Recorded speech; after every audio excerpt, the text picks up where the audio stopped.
but it has been a I great am too, but it's because I just got up a little while ago. Yes, it's 7 and something in USA. Yeah, 7:30. I mean, I've been up for a while, but still. Okay. Okay. Yes, the time differences are great.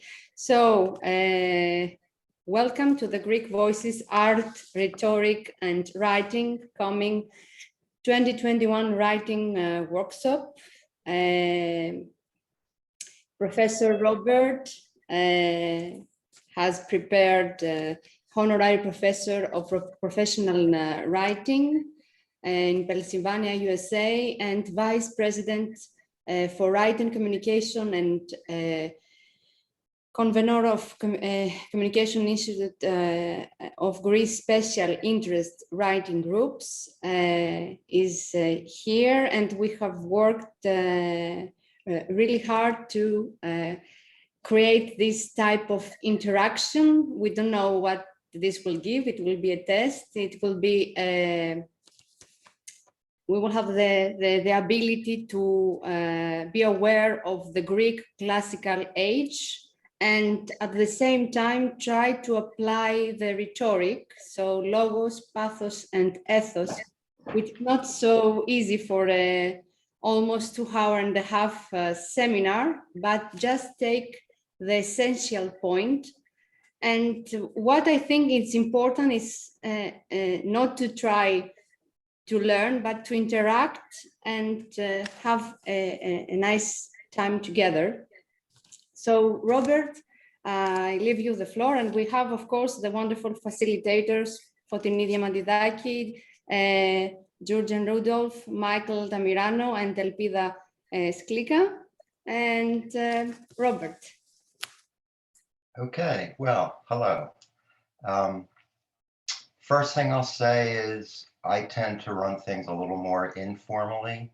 So if you have questions or you need to, jump in or whatever, please feel free. As Margarita mentioned, this writing workshop is a novel experience for all of us. We were trying to come up with a way to offer some aspect of writing that everyone could walk away with and at least have some new perspective or skill, or at least a start. We also wanted to use the session as what would be like an in-person icebreaker.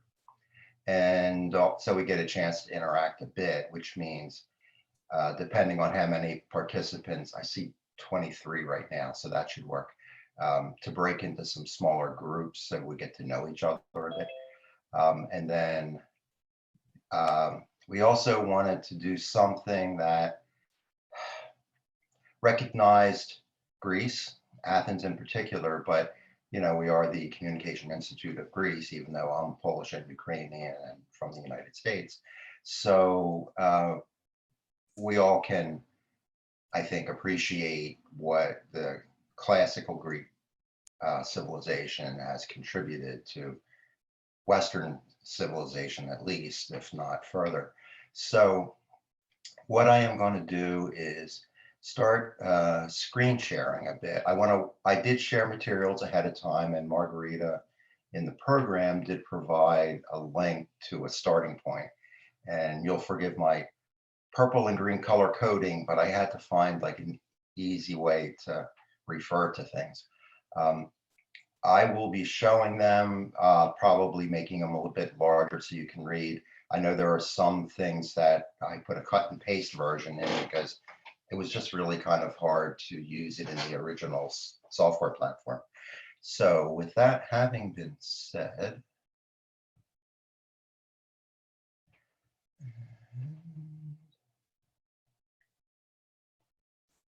can everybody see the shared screen? For the moment, we don't, Robert. Okay. We just see your name. Let's try something else.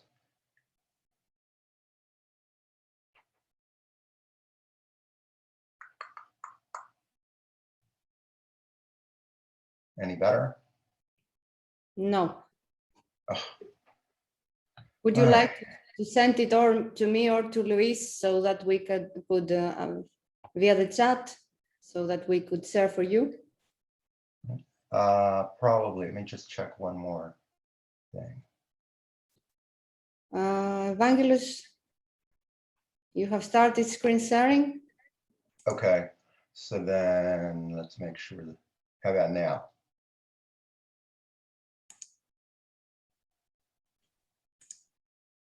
Is the first poster showing?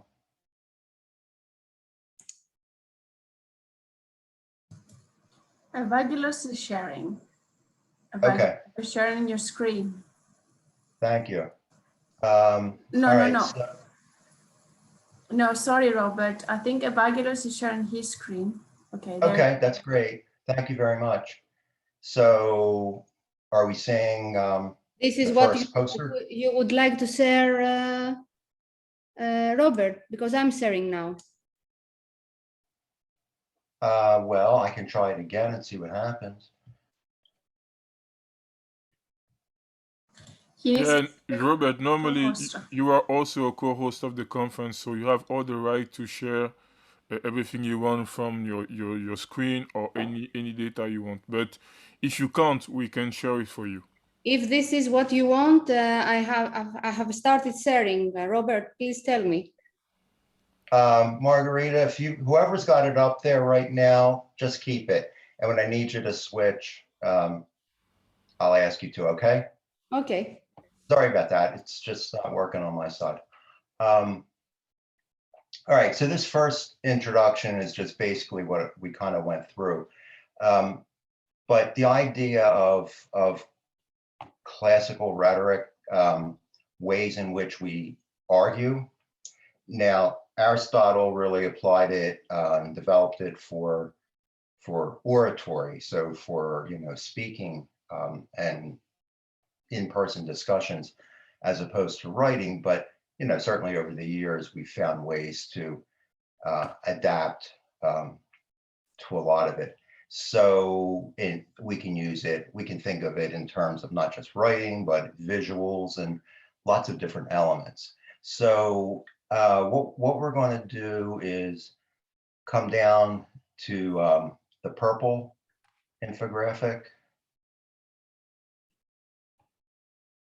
Yeah.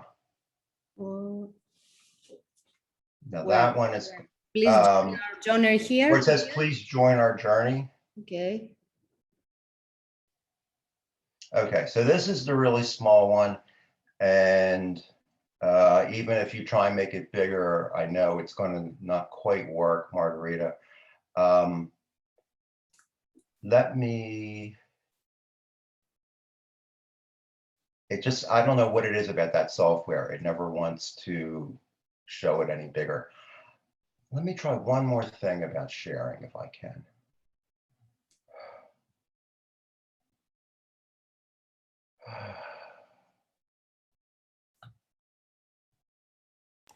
Yeah, in the sharing option, you have different sharing option. Either you can share your screen, or you can share maybe like an application, Google, PDF, etc.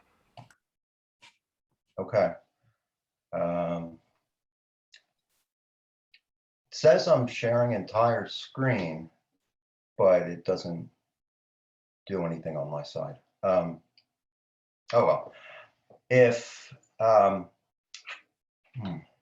going to be the easiest way to do this. Margarita, I'm going to email you right now the file that just put the file on the chat. You don't need to Oh, send back okay. the image. You just put the file on the chat. There's a file Okay. option on the chat, and we'll be able to see it right. Awesome. Yeah. I'm glad we have experts here. Yes, we said it. The collaboration of technology and all the rest. Okay.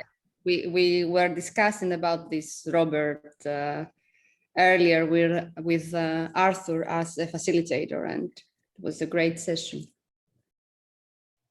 Yeah, I came in on the tail end of that, and I did enjoy what I heard.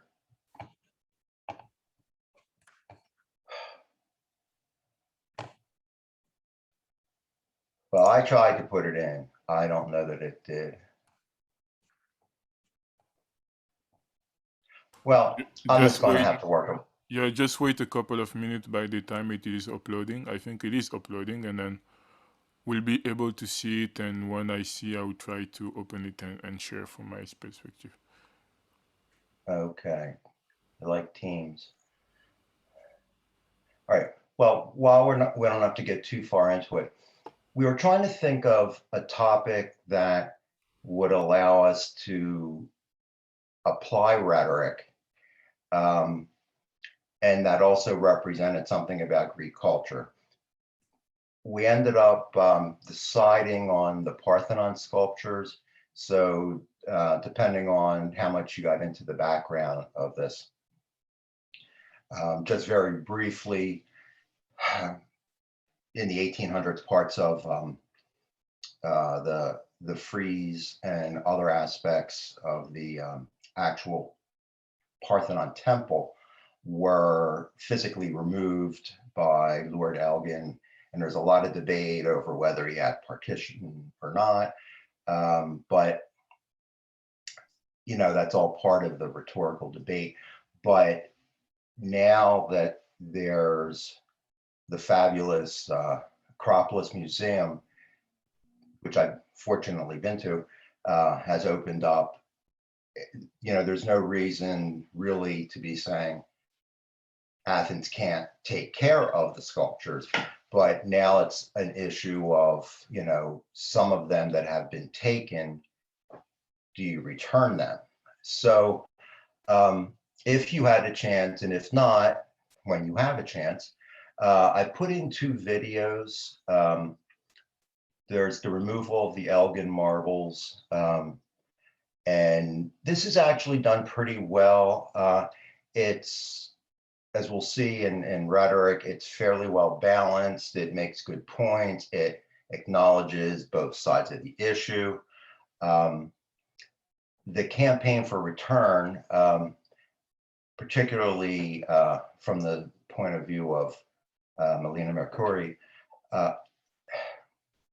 obviously is going to be more emotional. You know, there's more of a patriotic and a cultural sense, and it's not overly biased in terms of United States political ads, but it is, you know, obviously has a slant. A little further down, just for your perusal, a British poet, John Keats, part of his reflection on seeing the Elgin marbles for the first time they were in Britain, they're called the Elgin marbles. Everywhere else, I believe they're called the Parthenon marbles. So what I wanted to do is just briefly come down to where we have this persuasive writing. And if you click on that, you should open up a green, essentially PowerPoint set.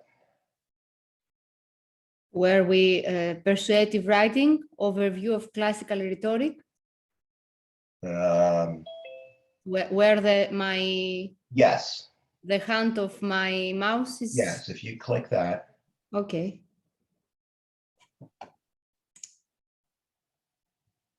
Okay. It's only 6 slides. I'm not the biggest fan of relying on PowerPoint, just because I think too often we spend so much time thinking about how do I structure it that we don't actually think about what are we trying to say. So in class, sometimes I will have students make a presentation where they're forbidden to do something like this, and some of them have trouble. So anyway, in terms of the writing workshop, I mean, I think the picture kind of captures it. Not that all the damage certainly was done by Lord Elgin, but you get the sense of there was a sense of grandeur and perhaps there's something missing. So if we could go to the next slide. Thank you. All right, the idea of, again, who owns culture, we're just using that as a basis for exploring argumentation. What's kind of interesting in the view of the caryatids, the women whose heads are holding up the impediment of, I'll say it wrong, the Ectelian temple that's on the Acropolis. There were 6 originally. There still are 6, although a couple are, especially one is somewhat fragmentary. And they are identified A, B, C, D, E, F, and starting from back left coming up. So in the picture, you see in the background is A, then on the corner is B, and next to her is C. C is the one in the British Museum, and the other 5, obviously you can't see them all, are still in Athens. The ones up on the Acropolis at this stage are copies, and the originals are in the Acropolis Museum. And we might get a chance to look at that a little bit later. I think it's kind of poignant for the idea of who owns culture, that you have these 6 statues of women. These statues were intended to be together. They have a function together. And yet it's like one person of your family is missing. Now, sometimes people travel and that's okay, but is that okay in our sense here? So I do want to say, if I've probably said this already, but we're not trying to take a point of view of answering what we should do about the marbles. Okay, that's not what we're doing today. It's trying to see in a controversial topic where you can, if you let yourself see different sides of an issue, what's the best way to present that to be persuasive to a particular kind of audience? So we're going to just introduce a couple concepts, because that way, you know, you can walk away from, oh, I remember just this, and this, and that'd be awesome. What we're then going to do, and I'll kind of walk you through a small one if I can, is basically think about if any of the artifacts in the museum, caryatids as one example, doesn't have to be, what if they could speak? What if they could say something on this controversy?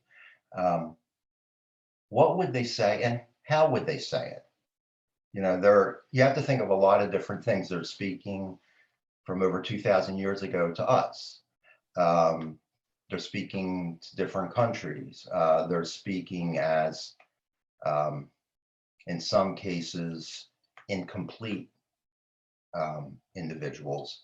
So we're going to look at that a little bit, and then we'll all get a chance to see if we can pick an artifact and do something like that. So Margarita, please. Okay, we're not going to go into this real far at all, and those of you who know rhetoric will know this is a very scaled down version. But you know, if you think about having students in your class write an essay, you usually have a thesis, a topic, you know, that right at the beginning.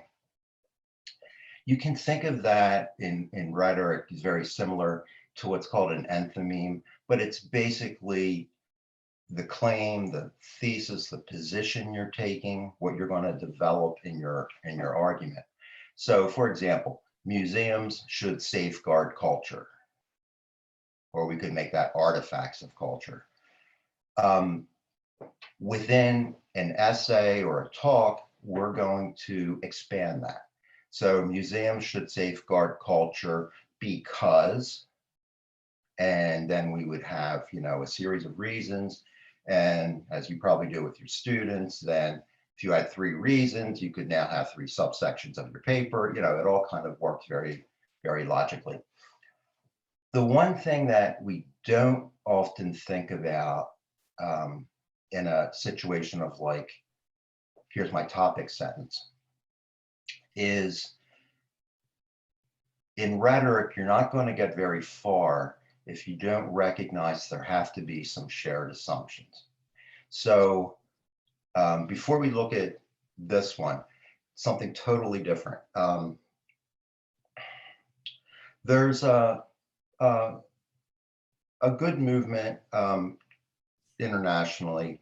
It's trying to look at animals, in this case, marine mammals, that are kept in places like marine land, or, you know, places where we can come visit and see and appreciate and learn. And many, or if not all of them, have really taken a strong stance of trying to be very protective of the animal's health and well-being, and thinking of it not as, you know, a zoo kind of concept, but we're trying to safeguard them, but we're trying to learn from them. It's not we're putting on a circus, it's an educational type situation. So you could take a topic, you know, for an essay and say, marine land should continue its educational endeavors with marine mammals because, okay, and go into the various reasons. Well, depending on your audience, you have to stop back and think, do all of the people you're trying to reach believe that having marine mammals on display and not in their natural habitat, is that inherently good or bad? Is that unethical to do that to them? Would you want to be in a pool? You know, or that marine land places can better protect marine mammals than they're being at risk out in the ocean. Again, do you believe that? Do you not? So if you're trying to present an argument and your audience does not share some basis of belief, you're kind of getting stuck before you get anywhere. So if we come back to the museum situation, the Acropolis Museum, if we're saying museums should safeguard culture, some of the shared assumptions that we have to consider for us and our audience would be cultural artifacts require protection. Seems reasonable. I mean, depends on how you define protection, but the idea of these are important relics or reflections of our humanity, we want to protect them.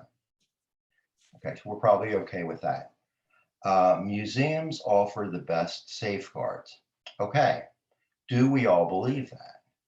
Now, probably in our group today, I would say, you know, that's probably true. But then take it a step further. Large international museums can better safeguard artifacts than smaller museums. Well, is that true? Or do you believe it? There's also a case for artifacts should be studied in situ, you know, like where they are. So if you pull them out, you divorce them from the context, does it mean anything anymore? You know, one example I can think of museum-wise is the clay army that was uncovered. I don't know, thousands of figures of individualized soldiers that were buried with one of the emperors. From what I've seen in pictures, because I've not been there, to see that whole expanse is a much different experience than seeing one on display.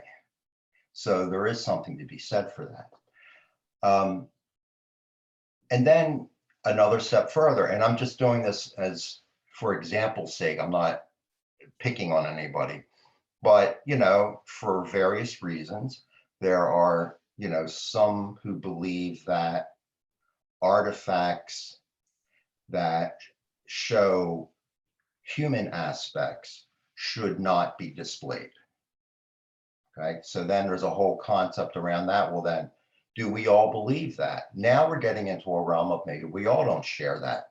So the point of it is, it's kind of hard to really start an argument in the rhetorical sense if you don't have some common ground. To pick on my own country, in the US, we're 49% vaccinated against COVID right now, which is pitiful. So half the country seems to be for it, half the country seems to be adamantly against it. And some of the reasons, if you follow any of the news over here, are just ridiculous in my opinion, but they're not ridiculous in the opinions of other people. So if you're going to try and have an a rhetorical argument about trying to persuade the other 51% to get the vaccine, get vaccinated, you have to think about your shared assumptions. Do they believe or not that vaccination is a good medical thing? There's a large portion of the US, and probably other places, who just don't believe in vaccinations whatsoever. So if you know your audience is like that, if you can't find some way to have common ground, you're going to be stuck. You could say, we all want to protect ourselves and our loved ones from the virus. Now I think we have a common ground. It's just, how do we get there? Is it masks? Is it vaccines? Is it something else? So again, when we're thinking about this, trying to think for our audience, what would best resonate with them. Margarita, please. Yes, of course. All right. So in rhetorical sense, we tend to think when we're trying to look at persuasion as having three appeals, or the term that was used, and logos, pathos, and ethos. Very simplistically, logos, if you think of it as logic, numbers, statistical analysis, references, expert testimony, okay? The things that are kind of more hard evidence. Pathos would be things that, from, say, pathetic, bring out emotion.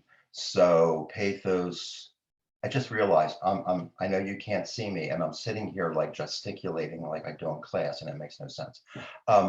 But pathos, bringing out emotion, it could be a sense of patriotism, could be a sense of pity or happiness, aesthetic pleasure. So, you know, in very commonly when people are trying to have set up donations for, you know, like a Save the Children fund or something, very, very often they start on an anecdote like Jose and his sister Maria don't have a place to sleep tonight, and you kind of enter into that, and it's kind of, for the right audience, is a way to make them feel it personally, as opposed to, let me give you the percentages of how many children in each country go to bed hungry. Obviously, too much logos for some audiences will not work. Too much pathos for some audiences will blow up. It's like, you know, seeing too many puppies. Ethos kind of reflects more the integrity of the speaker. Do you come across as knowledgeable? Do you come across as someone who is presenting a fair and a balanced view So I feel that I can trust you. I may not finally believe or accept your arguments, but I think you presented them fairly. So that's why in a lot of persuasive pieces, the writer or the speaker will acknowledge the good points of the other side. Yeah, that is a really good point. I see why you're doing that. I kind of see it this way, but I see where you're coming from. Sometimes it's just trying to be on the same page. Sometimes it's trying to present their side so that perhaps you can chip away at it. And there are going to be times, and it can work out in your favor, to say, that's a really good point. If we're going to go with my plan, we're going to have to find a way to address that. Okay, you did have something great. So if we were thinking about writing an essay or a talk on who owns culture, you know, we could think of for our audience, do we want to give numbers? Do we want to give a sense of patriotism? Do we distort it or not? Margarita, please. Yes. Okay, last one. So we're not going to read these now. You know, they're there, and if you go, you can go to the links that are right there. But what I did was I pulled out 3 different positions that were published or made public about the Parthenon sculptures. The first one from the British Museum, from the Board of Trustees. It's primarily logos in the way it's presented. It's more factual. It doesn't mean it has to be stodgy or overly formal, but there's not much argument going on in terms of these were stolen, that's terrible, poor Greece. You know, we're not saying it that way. The external agent, I have not had a chance to really investigate this gentleman. So supposedly he's an art historian. His piece was put in a credible place. I don't know his credibility myself. He tries to refute the claims of the British Museum. And some of it is with pathos, but he often takes the pathos too far, which is like a violation of ethos, getting sarcastic at times, you know, doing, if you know some of the rhetorical fallacies like the ad hominem fallacy, you don't have anything to say factually about a case, so let's attack the speaker personally. You know, I mean, that happens all the time in my country, sadly. And then there's a position taken by a cultural group in Athens associated with the Acropolis. And at first glance, you might think they're going to be slanted their way, you know, and it's going to be like an opposite of the British Museum. But I'd encourage you to take a look at it, because they do a very, very nice job of presenting their case, acknowledging the other side. They come to a conclusion where, yeah, this makes sense, but it's not insulting. It doesn't come across as overly biased. You know, and you would think they would be in a position to be biased. So those 3 are available through the links. They're like 2 and 3 pages each. And if anyone really gets into this, if you want, I have annotated versions of those 3, but I couldn't find a way to bring them in today to this talk. I've gone through and like highlighted and commented on, this is an example of logos, or here is pathos that backfired, you know. So if anybody would like to see them, just let me know after the workshop. I'll be glad to send them on. So that's the end of that. I'm sorry. So what we're going to do, this is the end of that. We're going to move on to go into teams. I had talked to our 4 facilitators ahead of time and asked them to maybe think about an artifact that they might like to use. And if they don't want to do it on the controversy at hand, they can certainly pick something as they know that speaks more to their own interests, whether it's education or feminism or war versus peace or whatever it might be. And just explore, okay, what might the artifact have to say? And how would the artifact with a voice use rhetoric? What would it want to say and how? Marguerite, if you can back up just a few slides to what would be number 2. You're on 6 right now. Or one, that one, okay. Oh, there, okay. One more, okay. So very briefly, I know I'm running past what I thought I would. The caryatids, if we wanted to think about them, I think it kind of naturally lends itself to today's workshop because you have these 6 women, one is missing, one has been taken away. You could have them talk about why they should be reunited. There are a lot of things you could get into. If you know more about the situation, sometimes it can give you another different approach to bring them more to life. So, or to give them a voice.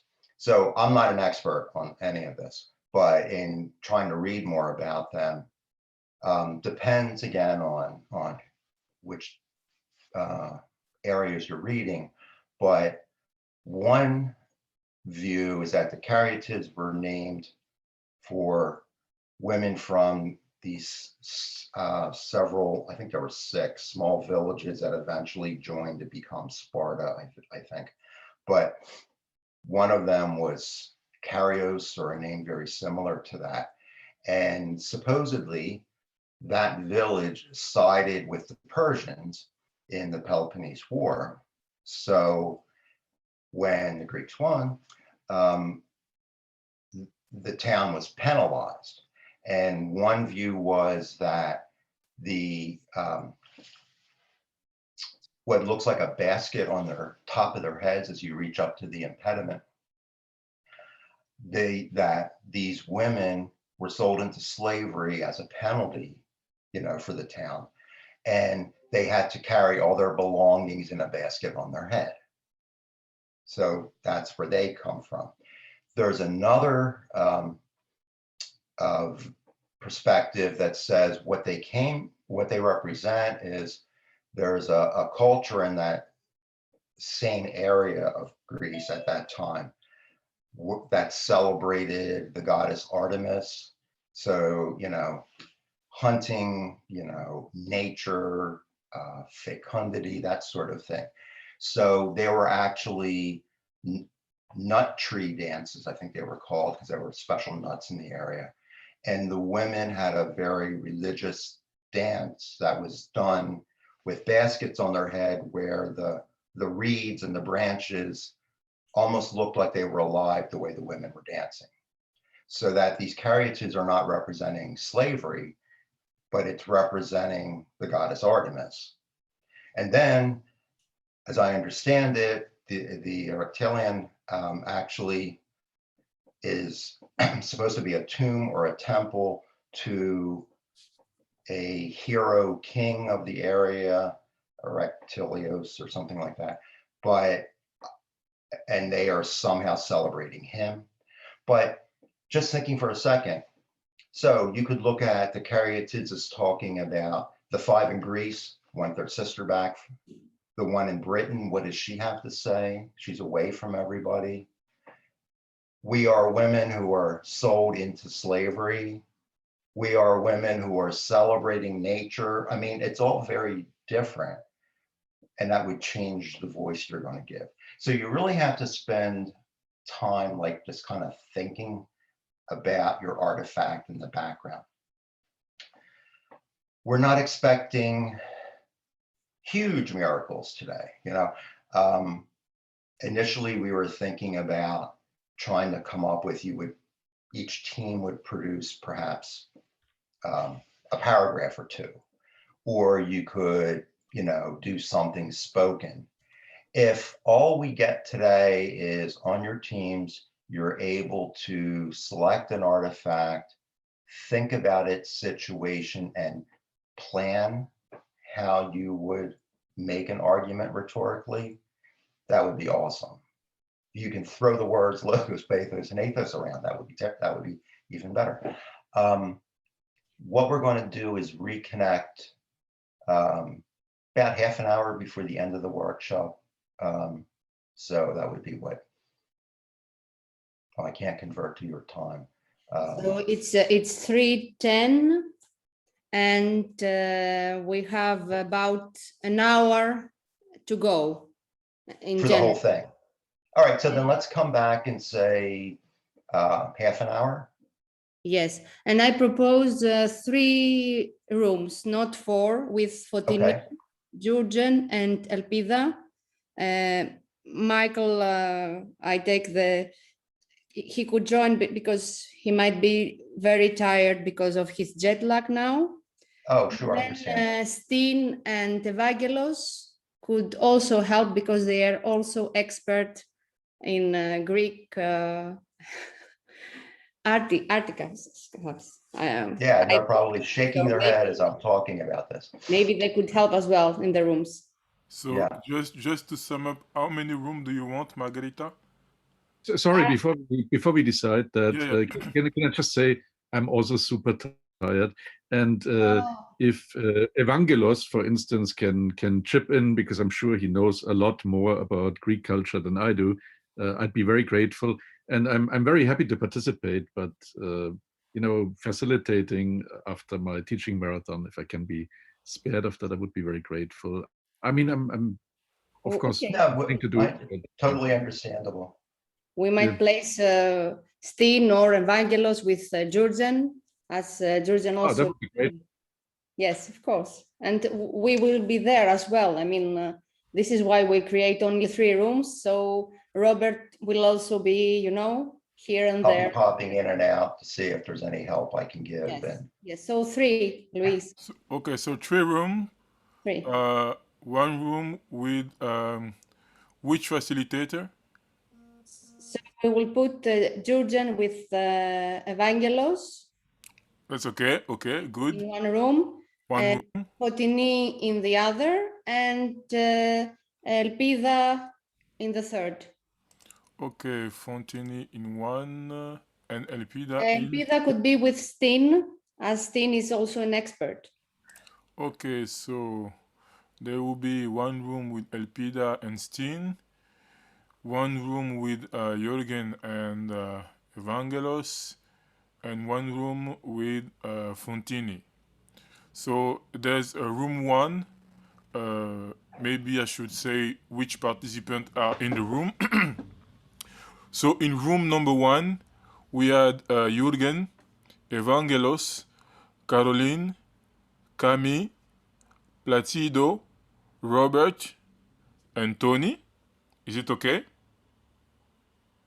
Sure. Okay. Second room, we had Begum, Christina, Motion, Fontini, Miengwan, Vasilo, and I think it's in Greek. I can't really read it. Alkisti. Yeah, okay. And then the third room, we had Elpida, we had Margarita, we had Steen, we had Matan, Michael, and Zeni. It is okay for everyone. Hello? Yeah? Could you write it on the...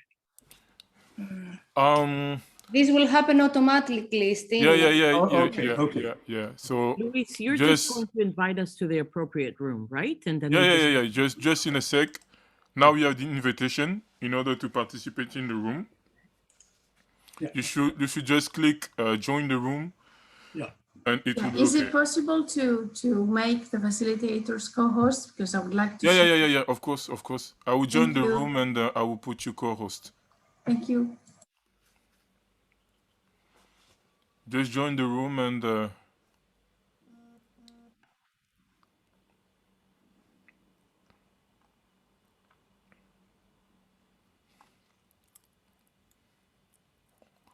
So has everyone joined this room?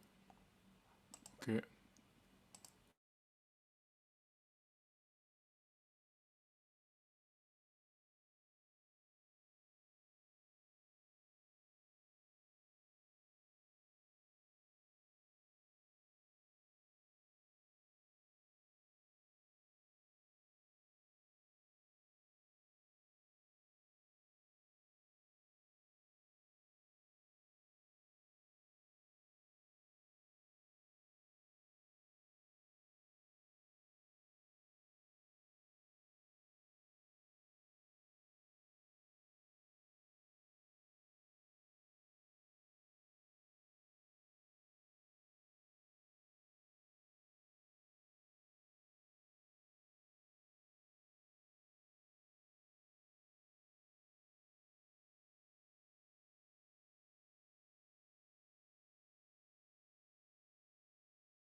Sorry if I cut off any discussion, any interesting discussion. But time is a time. We need to be like Swiss people, time aware. So more people are coming. Margarita, I think you cut your microphone. Yes. Yeah. Okay. Yes, because we have 20 minutes to discuss a little bit because before the break and the last workshop of Caroline, Yeah. which we should all attend because she's marvelous as all the presenters today. Caroline is already there. Hello. She's here. So should we, I don't know. Maybe Robert. Robert, Yeah. he's not here. Maybe he's still discussing in his room. No, he's here. He's here. Where? Just open your mic, Robert. So it's Okay, we're back. Yeah, we can go first if you like. I'm not going to be the one. Okay. I'm not speaking, so I'll let Cami and Evangelos take over, and Jorgen's going to handle the graphics. Oh, you have some graphics. Great. Well, no, just the original, but Okay.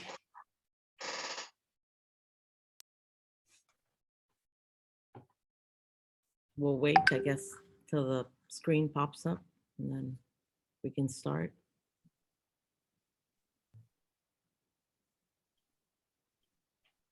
Okay. there we go. So I guess I'll start and then eventually you'll come in. We basically took a look at this sculpture and tried to figure out what the sculpture was trying to state to us, what the original meaning behind it was, and we tried to relate it to the pandemic of today.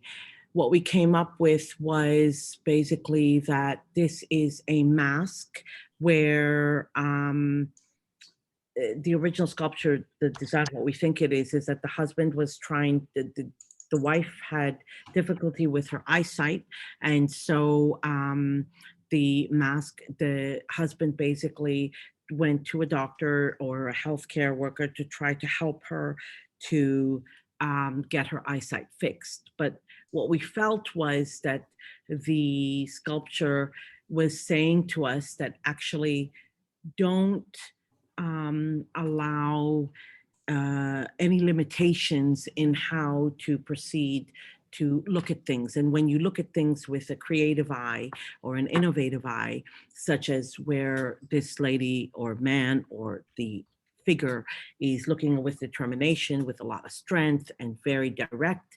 And when you look at things with an open eye, you can see things from a vision of creativity and ways to solve problems instead of what are the barriers that are stopping. Evangelo, would you like to take over?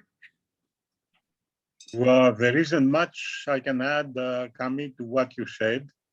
I'll repeat that when I look at the figure, and now I can see some feminine sort of aspects to the features. As you already mentioned, it's someone who is determined, looks straight without any inhibition. Now, if she's looking at Asclepios, the doctor, could even be about the bill, you know. But she's from a she looks from a point of view of strength. That's what I see there. Yeah. The implication for the pandemic is also to keep our strength and not surrender. If I could just Can I add, just add, Evangelo, I think one thing we did say in the group and some of us is it's not just a bit of, it's each individual strength, but it's each individual strength and determination together we can overcome any obstacles. So here, the lady, or sorry, in this case, because I think it was about a wife, so it doesn't mean that it looks like, but obviously her features, her forehead, that all this was good. So you take your gifts, and then the doctor had the gift of fixing her eyesight. Together, our gifts, we can come up and solve whatever or overcome whatever obstacles we may have. Sorry.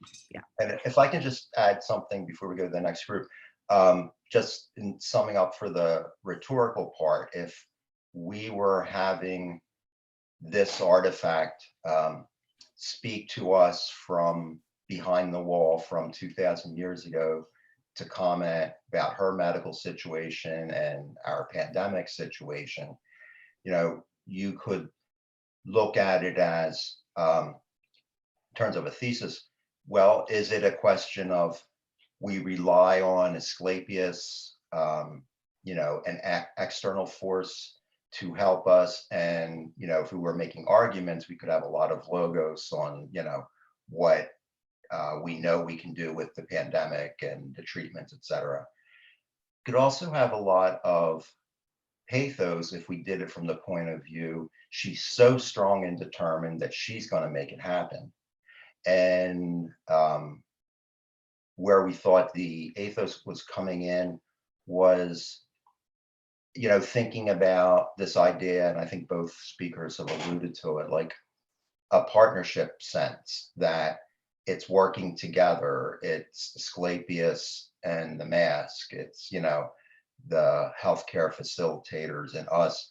So it's, we're not going to argue rhetorically that we can do it ourselves with no help, or that the doctors can do it themselves without our help. But, you know, it could even be an argument for why you need to get vaccinated, you know, because the doctors can do so much, but we can do things too. And with that, I think. Can I just make a last comment? Yes, sir. Now, the fact that the dedication to Asclepios is by the husband also says something about couples, spouses, in Athens at that time. The concern of the husband and his appeal to science, care, and so on and so forth. So I think this is also a very important point. Okay, good. All right, I think we're done. Okay, shall we go on with the next? Robert? Yeah, the second group. So I think Michael and Steen will can, and I can share something I just made. Can you see it? Mm-hmm. Okay. yes, we can. Yes. So we have chosen Dionysos, the Greek god of wine and festivity. Michael, Yes. Steen? Yes, Yes. I'm here. Okay, well, in the spirit of Robert's instructions, we put together a paragraph in Dionysus' voice, and it goes something like this. For centuries, I have existed in peaceful harmony until Lord Elgin came along, and I was happy to know that people outside of Greece knew of my greatness. Unfortunately, I have been out of Greece for far too long, and I want to return to my homeland to be with my people, to share Greek wine and good food.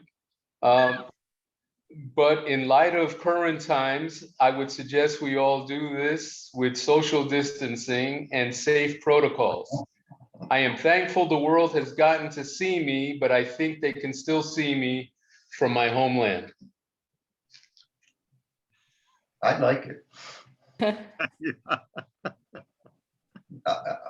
I think you took it really pretty far.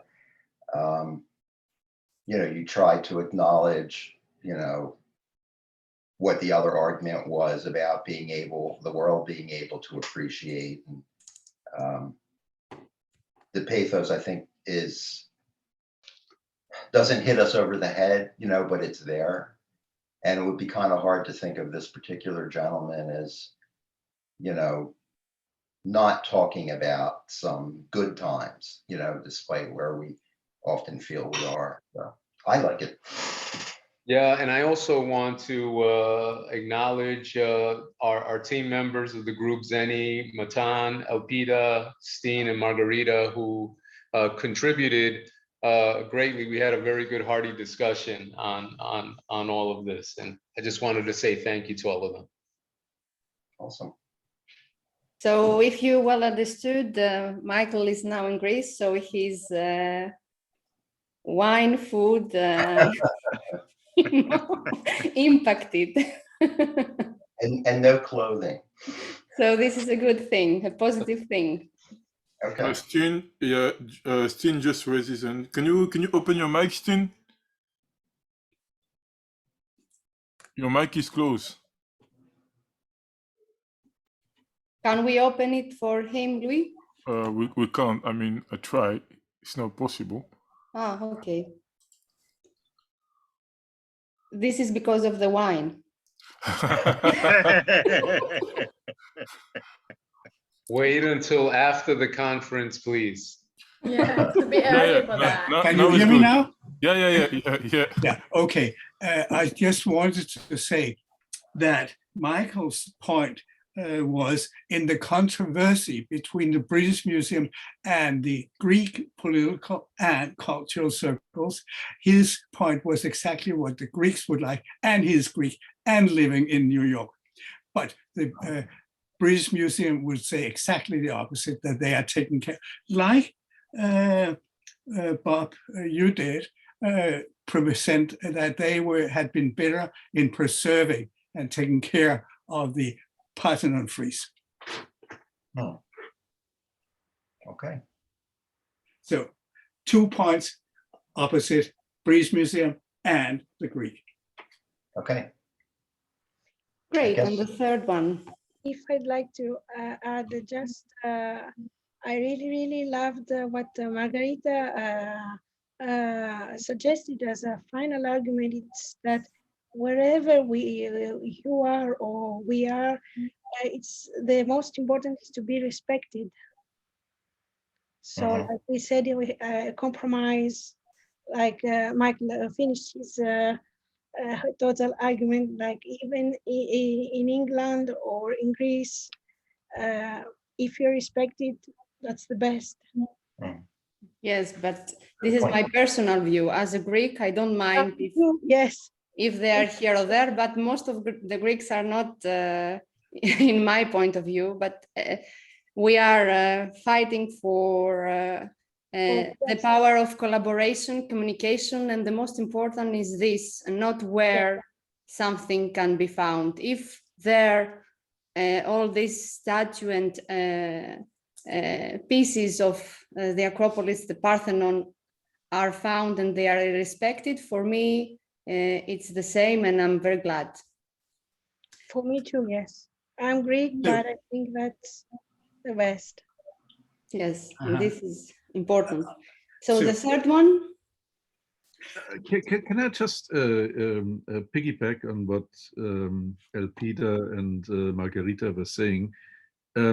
Actually, with today's technology, you should be able to do some fantastic 3D printing of such statues, and then you may not be even able to see the difference. So I thought that was a very good point, that you know, with contemporary technology, it may not even be so important anymore where the original is, because you may not even be able to see the difference. Yeah, may I just add to that? And that's exactly what has happened at the Actaeon, that these copies that's standing at Actaeon and the other ones are taken into a museum. The real ones. Thanks. Okay, next group, the final So group. it's our turn. Yes. Yep. Thank you. We were together with Begum and Christina, and mainly, and then we took it to the next level. We did not, I guess, remain in Greece. We took our conversation beyond borders and beyond any ethnic representations. So we went for more concepts. So I would like to share with you, we worked on Padlet, and we talked about mutual understanding. We talked about empathy, and we talked about what is an ethical point of view. And we ended up with the concepts of global peace. So we come from very different backgrounds, and I tried to help the group to find a common ground based on what Robert said on having common assumptions. We then moved on to discussing about what do we mean by each concept, what it means to us. We mainly stayed in the context of pathos, with a lot of emotions, but also a lot of ethical point of view. And we aimed at thinking about that, you know, as a kind of goal, because our initial goal was to get to ethos, because we discussed that the personalities, the people that we are, the arguments that we put forward are mainly possibly between the three, but mainly between pathos and ethos. And so we wanted to aim for ethos. What we're missing, I guess, from our discussions based on Robert's guidance is that we didn't get to logos in order to prove our point, in order to discuss this with facts, with scientific evidence. But I think the concepts in itself, the idea of mutual understanding, global peace, empathy, and the messages that we came up with in terms of exercising self-respect to ourselves and others, and the different layers that come after that in terms of what we need in a society. We need emotional maturity, we need cooperation and love, which resonates very much with this morning's sessions. We talked about going beyond compassion. We talked about more of understanding, and that we're all one human being. So we are trying to apply the rhetoric, the art of rhetoric, but on a concept, not on an artifact, because that's what actually linked us. And you have this beautiful picture that Begum shared that I think says it all.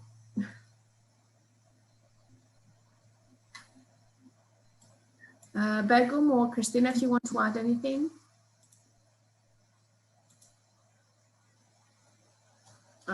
If I didn't cover everything. Yeah, I mean, I think if I can just comment, I really like that each of our teams has kind of approached it differently. And that's one of the ideas behind rhetoric. It's a set of tools for doing things, if you will, but it's how you apply them and apply them in different ways. So picking up on Fatini, one thing you said about not yet having a chance to throw in logos. I didn't bring this up in the presentation, but one way to look at logos also isn't necessarily data, but it's forcefulness of presentation. So if you think about lawyers or attorneys arguing in a courtroom, they can take the same set of facts or observations or whatever and make a very forceful argument one way or the other. And it's sort of the, the best term I can think of is forcefulness. It's the way it's presented. So, you know, the way in which your pathos comes through isn't being used so much as, you know, anecdotes to try to draw us into the story, but it's more that is your evidence, and then you use the logos to present it. Yeah, the generally, when we think of the three appeals, there's usually there's like a predominant one. It's either logos or pathos. It tends to be. You don't have to have both, but generally it's kind of hard to avoid an element of both. Ethos usually comes in. It should be there in every argument that you're making. There should be a sense of fairness and balance. And in how Aristotle presented it, it was an attribute of the speaker. Okay, did I trust the speaker? And I think that's an issue that we kind of see today, where we have some very forceful speakers and they use supposedly the same evidence, but they're kind of leading us in directions that sometimes seem slanted, but we may not realize it. And ethos in Aristotle's sense was not, and I think nobody fell into this, was not morality. So it's not religion, it's not necessarily that. So if we took another totally different topic, like something very, very controversial, like euthanasia, for example, you could write an argument for it, you could write an argument against it. It doesn't have to be what you personally feel, it's how you present. And that's usually, if you're going back to your school situations, that's often a good way to get people to understand it, is to ask them to do it from both sides and see what they can do. And I heard the doorbell, so I think we're done.